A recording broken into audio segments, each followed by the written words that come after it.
자, 여러분, 안녕하십니까? 반갑습니다. 또 일주일이 지났습니다. 이제 또 하나님의 말씀을 연구하도록 하겠습니다. 자, 마태복음 3장 여섯 번째 시간이 되겠습니다. 그러니까 3장 오늘 꼭 맞춰야만 되겠죠. 자, 3장. 여러분께서 마태복음을 적어도 2번 이상 정도를 읽고 이 시간을 맞이하시는 게 좋을 듯 합니다. 자, 마태복음 3장.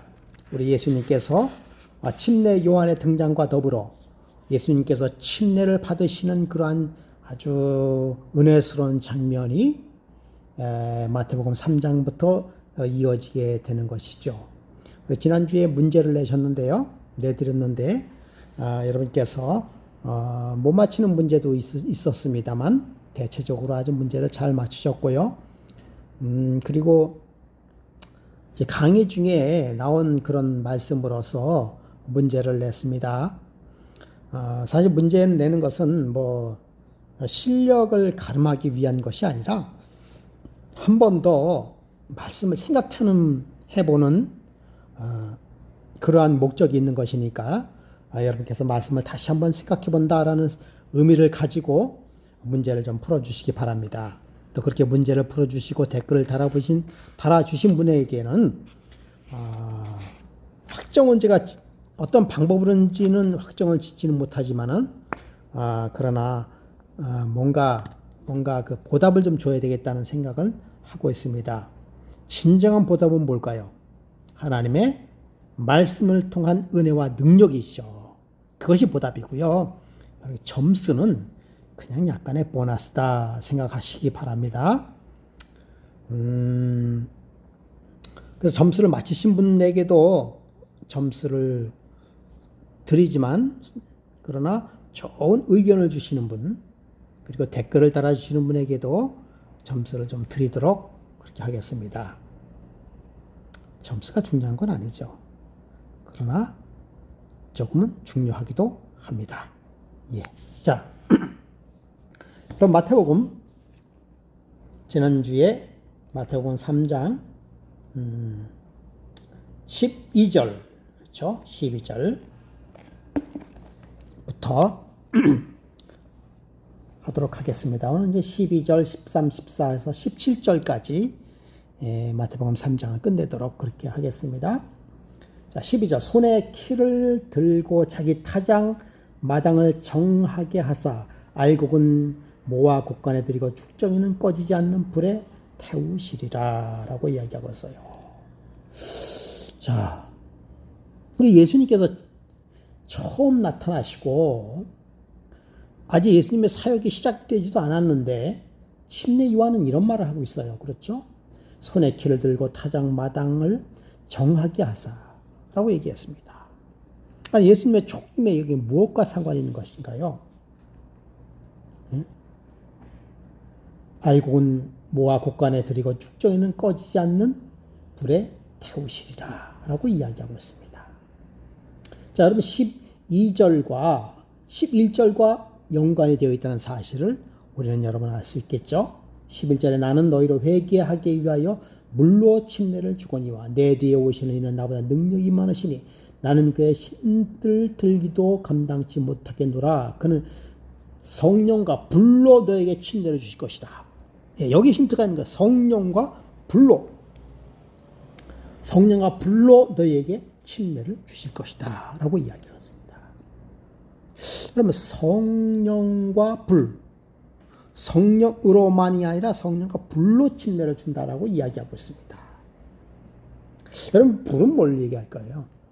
그것이 바로 12절에 나와 있습니다. 그렇죠? 죽정이는 꺼지지 않는 불에 태우리라.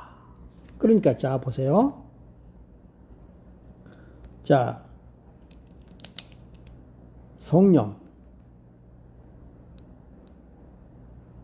성령과 불로 침례를 줄 것이다. 누가요? 예수님이 그렇게 하시겠다라고 하는 것입니다. 그렇죠? 예, 예수님. 자, 여러분, 성령은 뭡니까? 예, 그대로 그저 뭐 성령이죠. 성령. 불은 뭘 얘기하는 것입니까? 불은. 예? 아이고, 또 지워버렸네요.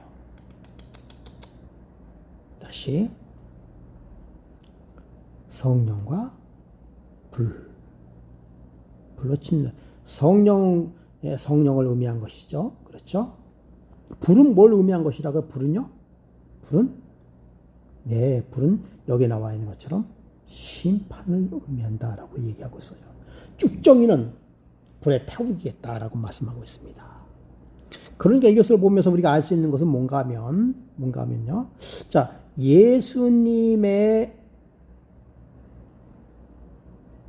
초림, 그렇죠. 예수님의 초림 잔치가 뭐가 될 수 있다? 네, 심판이 될 수 있다라는 사실을 이야기하고 있는 것입니다. 네. 자, 그래서 이 심판은 여러분 어디부터 심판이 시작이 될까요? 심판은 이미 여기에 지난주에 말씀을 드렸습니다마는 10절에 이미 도끼가 나무 뿌리에 놓였으니 좋은 열매 맺지 않은 나는 나무마다 찍혀 불에 던지우리라 라고 해서 이미 도끼가 나무 뿌리에 놓여 있으니라고 한 것은 뭘 의미한다고요? 뭘 의미한다고요? 예, 이것은 이미 도끼가 나무 뿌리에 놓여 있으니라고 하는 것은 지난주에도 말씀을 드렸습니다마는 궁극적으로 뭘 얘기한 것이에요? 예루살렘의 멸망을 얘기한 것입니다. 그렇죠? 예루살렘의 멸망. 예. AD 70년에 로마의 티토스 장군에 의하여 완전히 멸망되어 있었던 그러한 심판의 장면이 1차적으로 나와 있는 것입니다. 예. 그러니까 그것하고 알곡은 모아 곡간에 들이고 축전에는 꺼지지 않는 불에 태우리라 라고 하는 것과 연관이 되는 것입니다. 여러분, 이런 불의 심판은 어디서부터 이루어지는 것인가요? 심판은 어디서부터 이루어지나요? 심판은. 자, 여러분, 심판은 어디서부터 먼저 이루어진다고요? 그렇습니다. 심판은 하나님의 집에서부터, 즉 당신의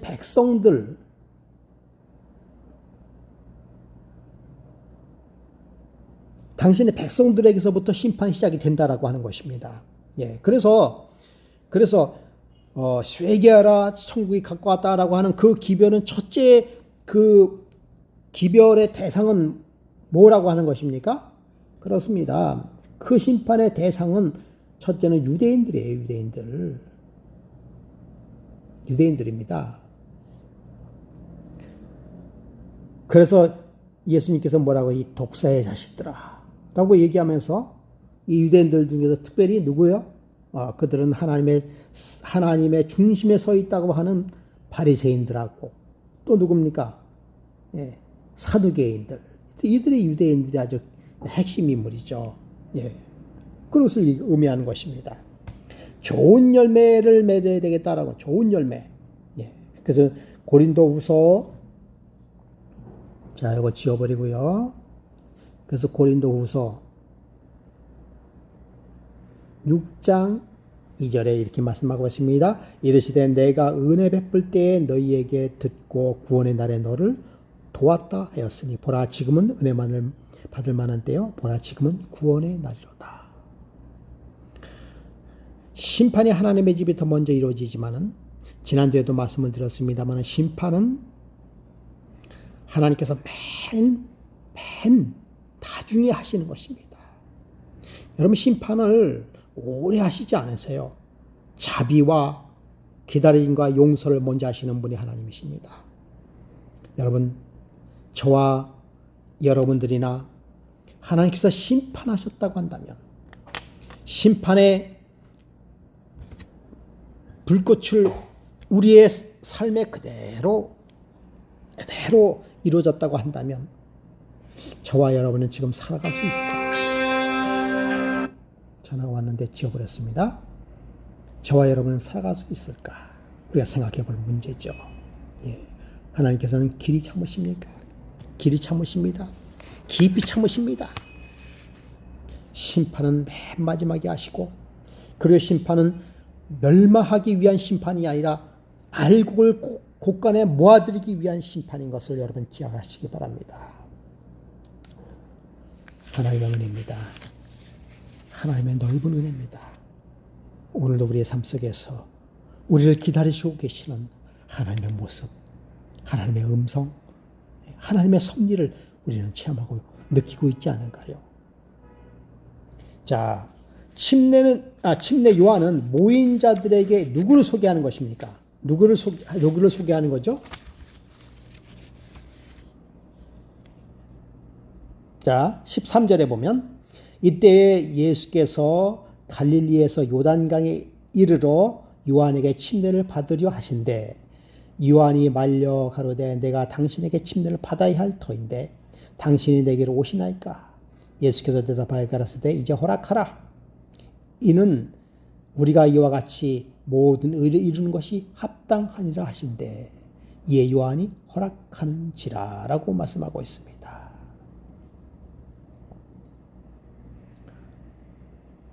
자, 11절에 보면은 11절에 이것도 지워버리고요.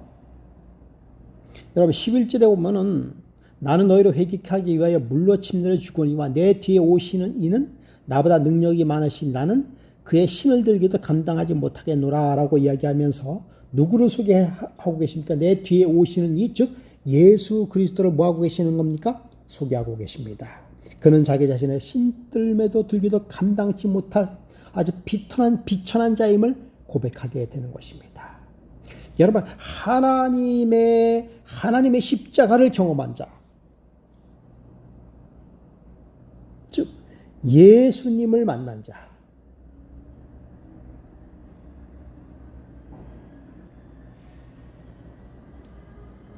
십자가를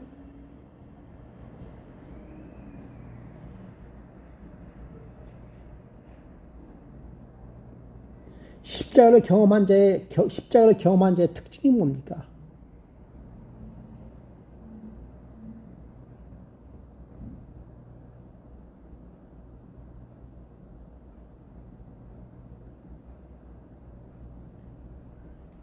십자가를 만난 자, 그러니까 예수를 만난 자, 십자가를 만난 자의 특징이 뭡니까? 특징이 뭐예요? 그 특징은 겸손.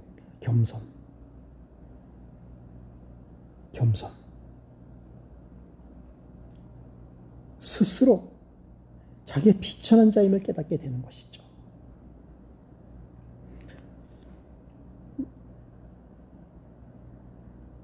여러분 예수님께서 이 땅에 오셨을 때 어떠한 모습으로 이 땅에 오셨습니까? 아주 낮고 천한 자의 모습으로 이 땅에 오셨습니다. 그런 분을 만나는 자들은 예수님보다도 내 자신이 비천하고 겸손하고 겸비함을 경험하게 되는 것이죠. 그분 앞에 우리가 나타날 것이 아무것도 없음을 이야기하고 있습니다. 그러므로 마음에 겸손하게 지게 되는 것이죠. 내 존재가 아무 쓸모없는 존재라는 사실을 알게 되는 것이죠. 이렇게 말씀드리면은 요즘의 세상적인 강의와 인본주의와는 정반대가 되는 것이죠. 인본주의는 뭡니까? 세상에 그 누가 있더라도 세상에 수많은 그 67억에 되는 인구 중에서도 내가 있다라고 하는 것입니다. 내가 있다라고 하는 것입니다. 그러므로 내가 나를 존경하지 아니하고 내가 나를 세우지 아니하고서는 이 땅에 살 존재가 없다라는 것을 이야기하는 것이 인본주의입니다. 거기에 희열을 느끼고요. 거기에 힐링을 느끼는 것이 오늘날의 삶인 것이죠. 오늘날의 삶인 것입니다. 그러나 여러분, 그러나 여러분, 하나님에게는 그런 것이 아니에요. 하나님의 그런 것이 아닙니다. 예. 자, 이것도 지우고요. 자, 여러분, 내가 작아지면, 여러분, 내가 작아지면 누가 커지는 겁니까? 내가 작아지면 예수님이 커지는 겁니다. 그러므로 이것은 여러분, 이것은 내 자신을 학대하거나 내 자신을 이렇게 무시하는 것이 아니에요. 그러므로 여러분, 내가 작아지면서 내 안에 예수 그리스도께서 거하심으로 말미암아 내 안에 누가 계시는 것이십니까? 내 안에 그렇죠. 예수 그리스도께서 계시는 겁니다. 그러므로 결론적으로 나는 내 안에 예수께서 계심으로 나는 거룩하게 됩니다. 거룩하게 됐어요. 거룩. 내 안에 예수께서 계심으로 내가 뭐가 되는 것입니까? 거룩한 것이에요. 거룩한 것이에요. 그것이 뭡니까? 그것이 성도입니다. 그것이 성도. 그렇게 될 때, 여러분, 그렇게 될 때 뭐가 되는 것입니까? 성도, 거룩한 백성. 그렇죠? 그리스도인. 이게 되는 것이죠. 성도. 성도는 내 안에 그리스도와 함께 계시는 것입니다. 그리스도가 함께 계심으로 인해서 그리스도와 함께 계시다. 그것은 다른 말로 뭐라고 얘기합니까? 동행이죠. 동행한다라고 하는 것입니다. 여러분, 우리가 이 집을 살면서 하나님과 함께 동행하셨습니까? 그렇습니다. 하나님과 함께 동행함. 우리가 이제 이번 안식일 날 동행이라는 주제를 좀 계속하게 되는데요. 여러분, 예수님께서는 이 땅에 우리가 먼저 동행하기를 원했습니까? 아니면은 하나님께서 동행하기를 원하셨습니까? 여러분, 동행하기를 원하시는 분은 누구셨어요? 하나님이셨어요. 예수님이셨습니다. 예수님께서 먼저 우리와 함께 뭐 하기를 원하셨습니까? 동행하기를 원하셨어요. 그래서 예수님께서 누구의 모양으로? 그렇죠. 사람의 모양으로 이 땅에 저와 여러분과 함께 동행하시기 위하여 이 땅에 오셨습니다. 이게 얼마나 놀라운 사실입니까? 그분이 먼저 동행하기 위하여 이 땅에 오셨다고요. 그분이 먼저 저 이정호와 함께 동행하기 위하여 이 땅에 오셨습니다. 그런데 예수님은 강압적으로 하지 않으세요. 동행하시고 오신 모습이 어떤 모습인지 아십니까? 라오디게아 교회에 내 문 밖에서 두드리노니 뚝뚝뚝뚝 두들리고 계세요. 한간에 어떤 사람들은 얘기합니다. 라오디게아 교회는 예수님은 문 밖에 계시다. 그러니까 예수님이 안 계시다. 라고 그렇게 극단적으로 얘기하는데요. 글쎄요. 그럴까요? 저는 그렇게 보지 않습니다. 문 밖에서 두들기고 계시는 예수님. 찾아오시는 예수님이죠. 그러나 무단 침입하지 않으시는 예수님입니다. 때로는 두들기는 소리를 듣지 못할 때는 어떻게 예수님께서 뭐 하십니까? 잠잠히 문 밖에서 기다리시는 예수님의 모습입니다. 그게 라오디게아 교회의 하나님의 은혜예요. 라오디게아 교인들은 강압적으로 예수님께서 문을 열고 문을 부수고 들어오지 않으십니다. 두들기면서 기다리고 계시는 예수님. 그리고 문만 열면 우리와 더불어 먹고 그는 나로 더불어 먹는 그런 자비로우신 예수님이십니다. 그분이 이 땅에 오셨어요. 그분을 알았던 침례 요한은 나는 그분은 힘들매도 잡기에 부족하다라는 사실을 알게 되는 것입니다. 여러분, 예수님의 모습은 그런 화려한 모습이 아니에요. 만약에 제가 예수님이라고 한다면 내가 한번 가는데, 내가 이제 너희들을 위하여 사역을 하러 가는데 멋진 모습으로 빰빠레 울리고, 여러분, 로마 교황이 우리나라에 올 때 어떤 모습인지 압니까? 물론 그분이 아주 겸손한 모습을 취하기는 했지만, 그러나 그분을 이렇게 영접하는 모습은 예수님의 모습이 아니었어요. 그분의 모습은 인간의 지도자의 모습이었습니다. 그는 대통령 이상의 모습이었어요.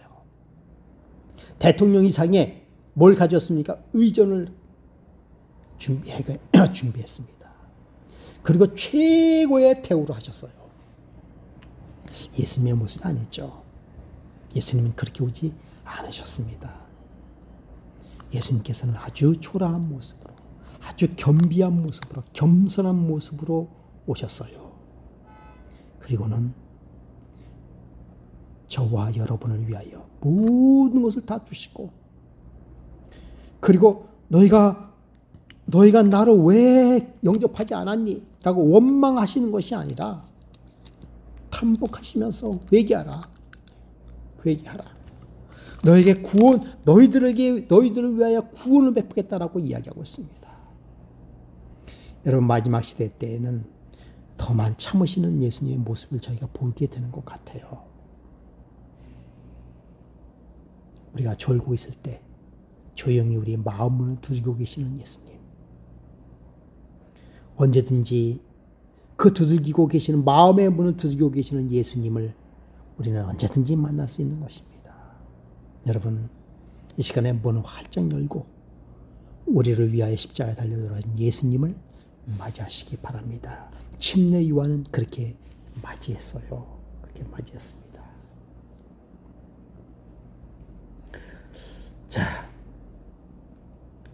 자, 침례 요한은 그리스도를 어떤 분으로 묘사했는가? 11절로 다시 보겠습니다. 여러분, 침례 요한은 예수 그리스도를 어떠한 분으로 묘사했을까요? 어떠한 분으로 불과 성령으로 침례를 베푸는 자로 묘사했습니다. 그렇죠? 불과 성령으로, 그죠?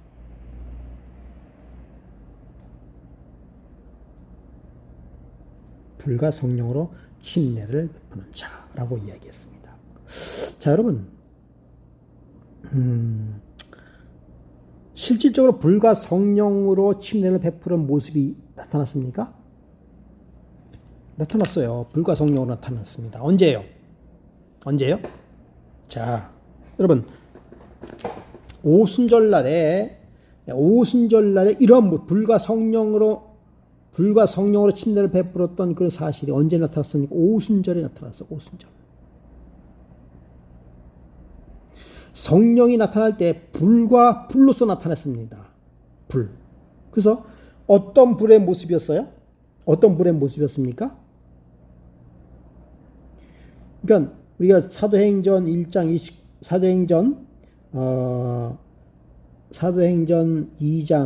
3절에 보면 어떤 모습으로 나타나셨는가 하면 예수님은요, 불의 혀에 같은 모습으로 머리 위로 임하셨어요. 그러니까 불의 모습이 사람의 혀같이 생겼다라고 하는 것이에요. 왜 그때 그런 모습이 이러한 모습으로 나타나셨을까? 네. 뭐 불꽃놀이 하시는 것도 아니고 왜 그런 모습으로 나타났을까? 여러분, 성령이 임하는 모습이 또 다른 모습으로 나타난 적이 있습니까? 있죠. 예수님께서 침례를 받으실 때, 성령이 임하실 때는 어떠한 모습으로 나타났어요? 그렇습니다. 비둘기 모양으로 임하셨어요. 성령이. 불의 혀 같은 모습으로 성령이 임하셨을 때 여러분 무슨 일이 벌어졌습니까? 방언이 일어났죠. 방언을 하고 말이에요. 예. 방언으로 복음을 전하고. 그래서 이것과 연관이 있지 않은, 이거는 여러분 뭐 신학적인 근거도 없고요. 그냥 저 혼자의 생각입니다. 예. 그러니까 혀의 모습으로 나타나는 성령은 그래서 방언의 은사가 있었지 않았나. 초대교회 당시에는. 예. 그게 연결되지 않았나. 비둘기의 모습으로 나타났던 예수님은 무슨 모습이었어요? 비둘기처럼 순수하고, 비둘기는 순수와 순결의 상징이었었어요. 그 예수님의 순수하고 순결한 그런 모습이었어요. 그런 모습으로 뭐 했습니까? 성령이 임했다라고 하는 것입니다. 여러분, 자, 저와 여러분은 어떠한 모습으로 성령을 받기를 원하십니까? 예? 어떤 모습이요? 어떤 모습의 성령?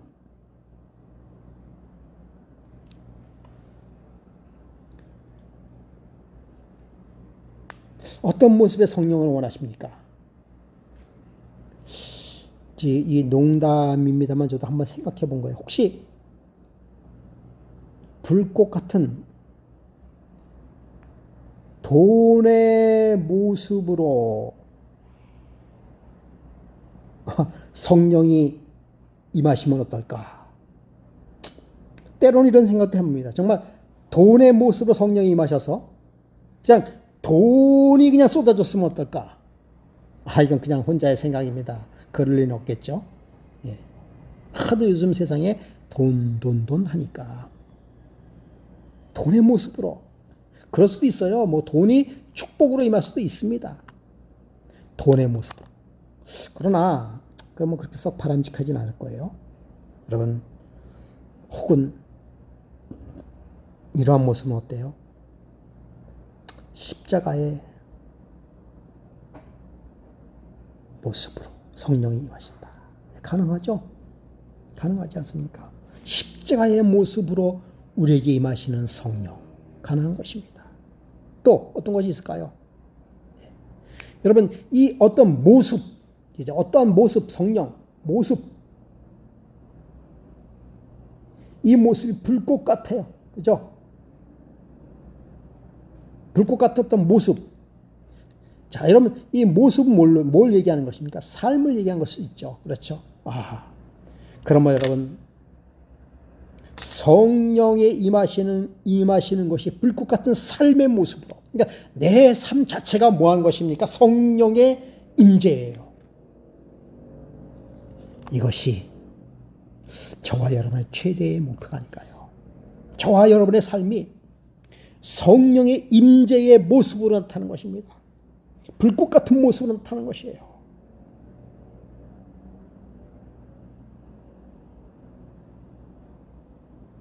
가능한 것 아니겠습니까? 아니, 그러한 모습이 가능해져야 되지 않을까요? 우리의 삶 속에서 정말 성령의 모습으로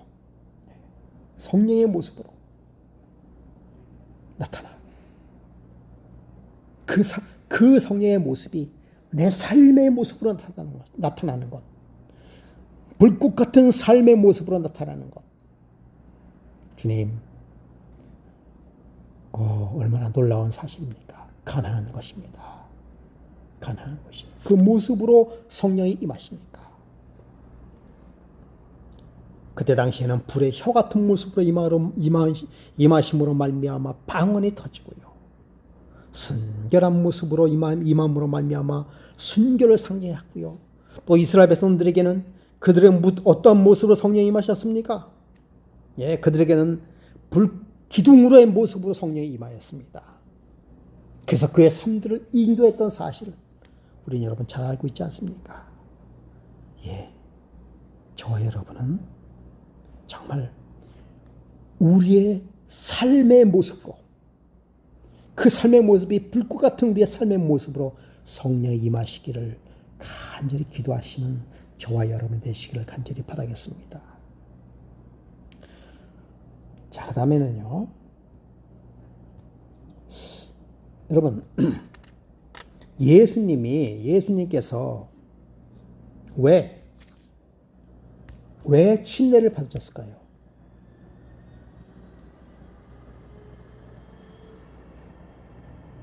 침례를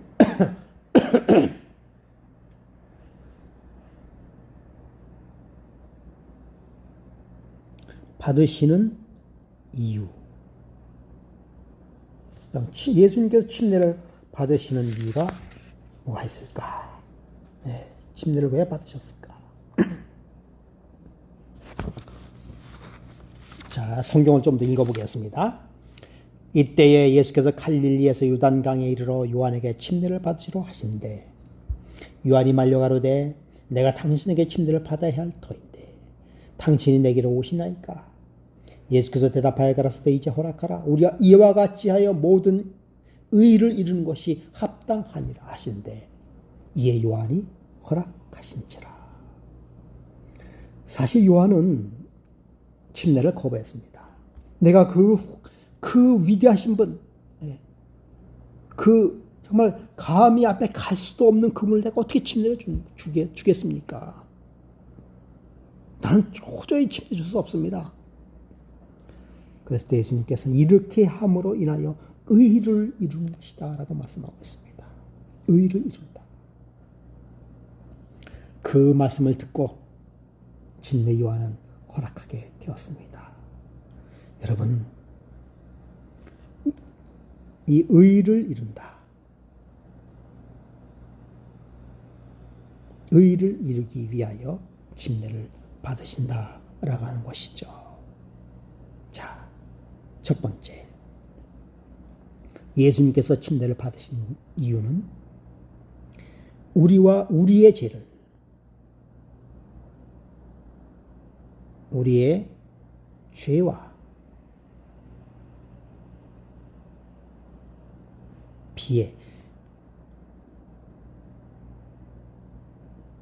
피해를 감당하시기 위해서 침례를 받으셨습니다. 인간이 죄 아래서 고통당하는 것이 얼마나 괴롭고 큰 것인지를 예수님은 우리와 같이 똑같이 경험하시기 위하여 침례를 받으셨어요.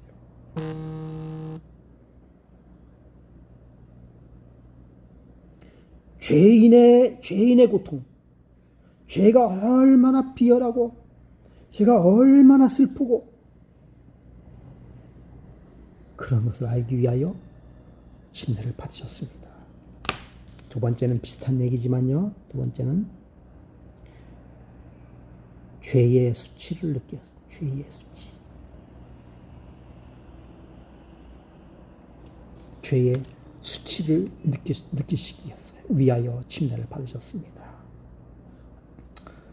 여러분, 죄진 자가 얼마나 창피한지 아시죠? 이게 뉴스에 보면 한결같이 죄진 사람은 뭘 가립니까? 얼굴을 가려요. 수치스러우니까. 죄인의 수치스러우니까.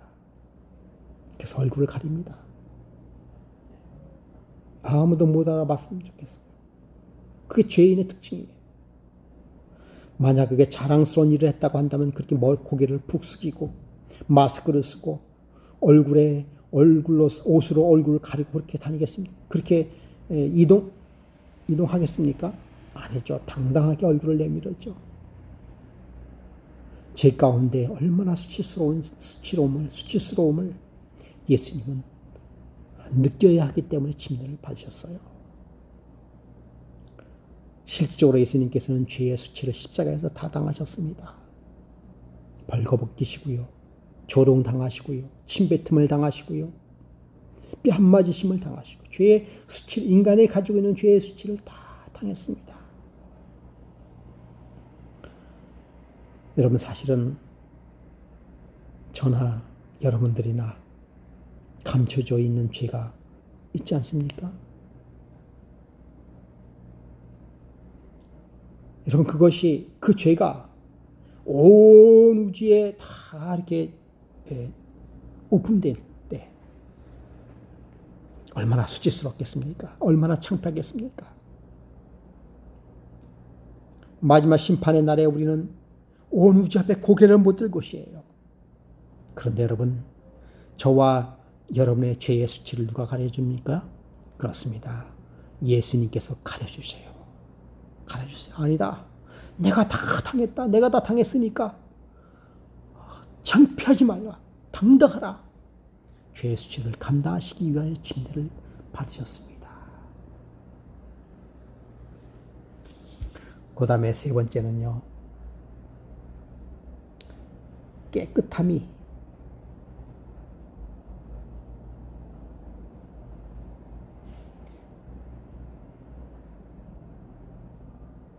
누추함과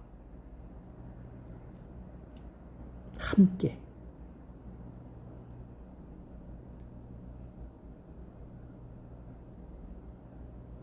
거하셔야 했다.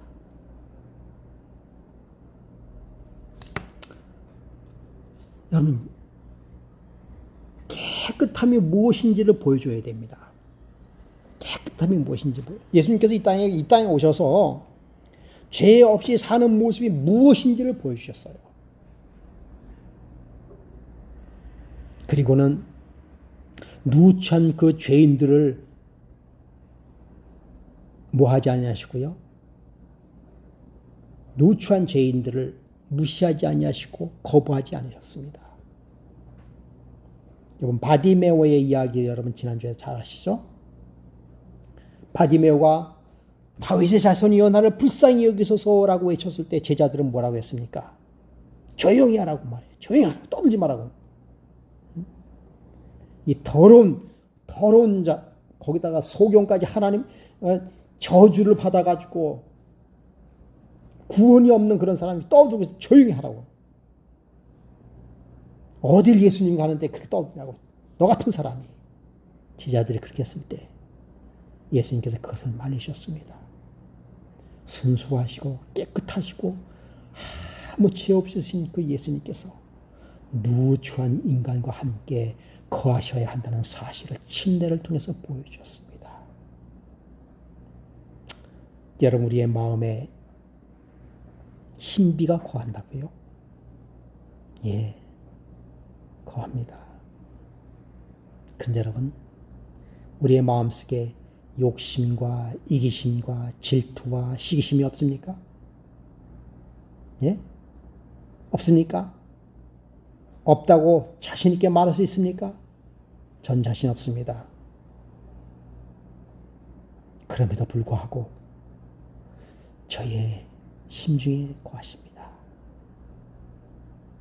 도저히 신옷 입으신 그분이, 도저히 어둠과 함께 거할 수 없는 그분이, 빛이신 그분이 죄된 우리와 함께 거하시는, 누추함과 함께 거하시는 예수님의 모습을 침례를 통해서 보게 되는 것입니다. 그 다음에 네 번째 다시 지우고요. 그 다음에 네 번째는 큰 고통을 겪으셔야 했기에, 큰 고통을 겪으셔야 했기에. 여러분, 범죄로 인한 죄악,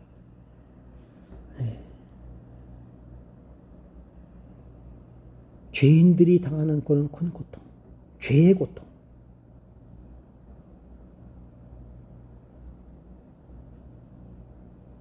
그걸 다 겪으셔야 했기 때문에 침례를 받으셨어요.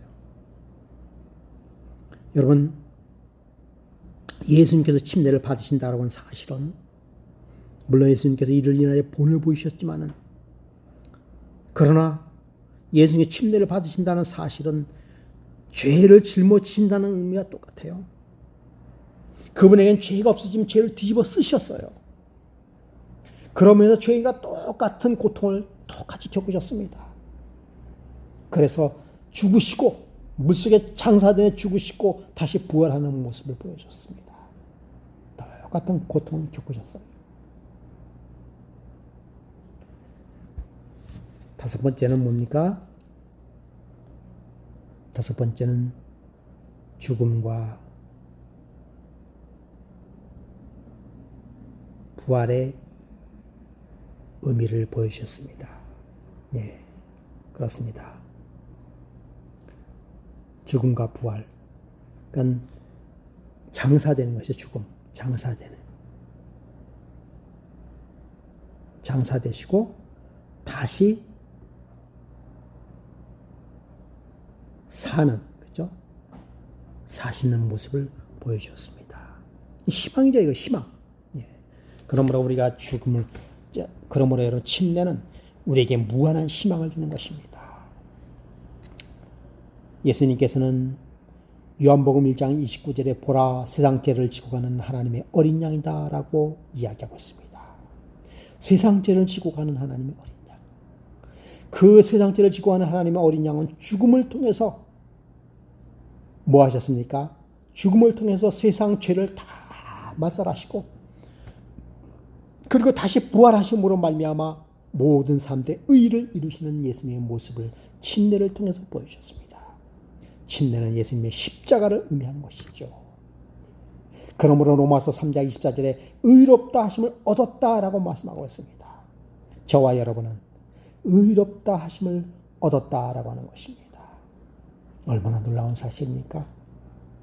침례를 통하여. 고린도후서 5장 17절 그런즉 누구든지 그리스도 안에 있으면 새로운 피조물이라. 보라, 이전 것은 지나갔으니 새 것이 되었도다 라고 말씀하고 있는 것이죠. 우리에게 새로운 능력을 보여주시는 예수님의 모습을 침례를 통해서 우리는 알 수가 있는 것입니다.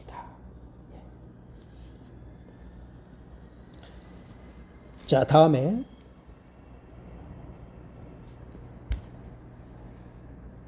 16절 읽겠습니다. 16절.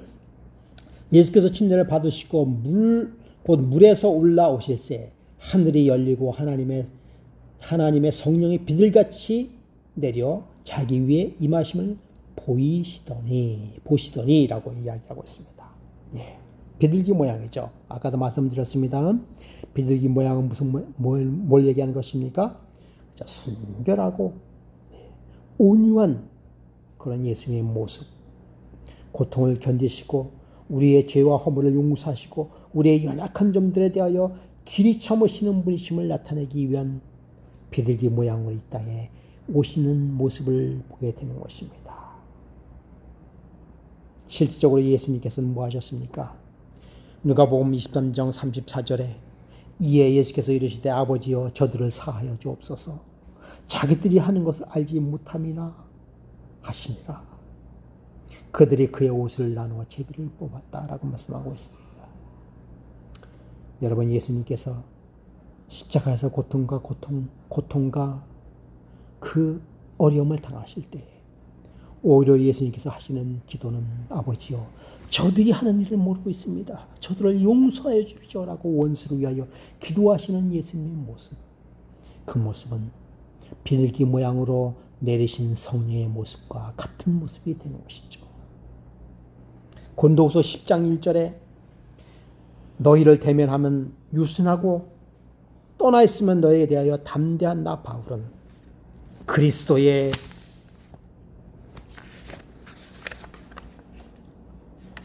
온유와 관용으로 너희를 권하고.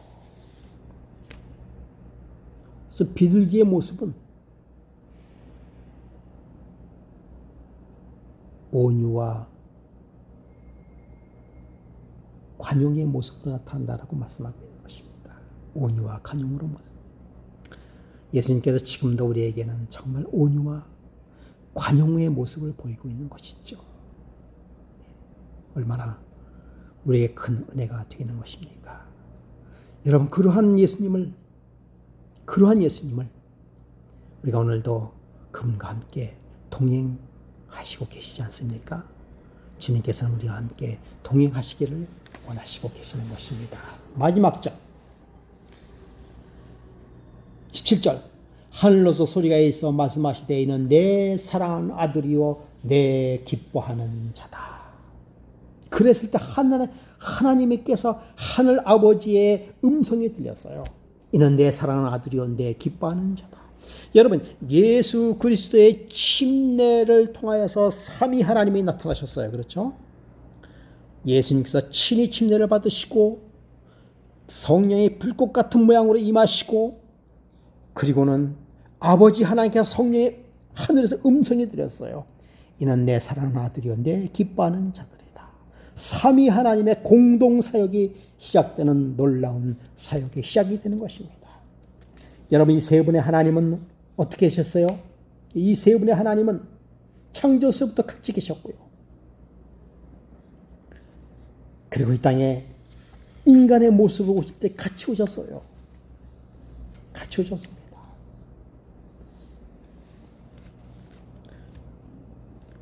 그런데 여러분, 우리 증언의 말씀에서는 이 장면을 좀 더 깊게 이야기하고 있습니다. 예수님께서 침례를 받으시고 곧 물에서 올라오실세라고 했어요. 침례를 받으시고 물에서 이렇게 성령의 불꽃과 성령의 비둘기 모양으로 임하시고요. 그리고 물에서 올라오셨어요. 여러분, 올라오실 때 예수님의 모습을 증언의 말씀에서는 자세하게 설명했습니다. 예수께서 올라오시면서 기도하셨다라고 이야기하고 있어요. 간절히 기도하셨습니다. 아버지 하나님의 간합하심을 받기 위하여 눈물을 흘리면서 간절히 기도하시는 모습을 보고 깊은 감명을 받았다라고 증언의 말씀에 쓰고 있습니다. 침례 요한은 그 장면을 봤어요. 예수님께서 침례 받으시고 눈물을 흘리시면서 기도하시는 모습. 여러분, 예수님께서 왜 눈물을 흘리면서 기도하셨을까요? 이제 죄인이 되어서 죄인의 모습으로서 당신의 사업을 시작하려는 그 쯤에 아버지 하나님의 그 죄인의 모습을 뭐하기를 원하셨어요? 용서하시고 받아들이시기를 원하셨습니다. 눈물로서 기도하시는 예수님의 모습을 봤어요. 그분은 이미 십자가를 내다보시고 죄로 인하여 고통당하는 인류, 즉 저와 여러분의 죄를 보셨고요. 십자가를 통해서 용서를 준비하고 계셨습니다. 그 눈물을 흘리셨어요. 아버지 하나님의 그 모든 것들, 이미 예수님께서는 침례를 받으시고 나오시면서 겟세마네 동산의 기도를 그때 시작하셨습니다. 그러시고는 어디로 가셨습니까? 바로 광야로 가셨던 모습을 우리는 알 수가 있죠. 그런 모습이 내 기뻐하는, 내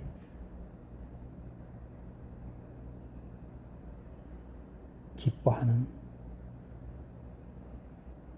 아들이라, 내 사랑하는 아들이라, 내 기뻐하는 아들이라라고 하늘 아버지의 허락하심이 나타나셨던 것이죠. 여러분, 우리를 위하여 구원하시기 위하여 이 땅에 오시는 그 예수님은 그냥 이렇게 산보처럼 오신 것이 아니라 정말 비장하신 그런 마음으로, 비장하심으로 우리를 오셨습니다. 저와 여러분을 구원하시기 위하여 그렇게 오신 예수님의 모습을 오늘 생각해 봤습니다. 여러분, 그렇게 오신 예수님의 모습이 보이는가요? 예, 저와 여러분의 삶 속에서 그러한 예수님의 모습이 보여지기를 우리를 구원하시는 예수 그리스도의 이름으로 간절히 기도드립니다. 여러분, 이상으로 말씀을 마치겠습니다. 감사합니다.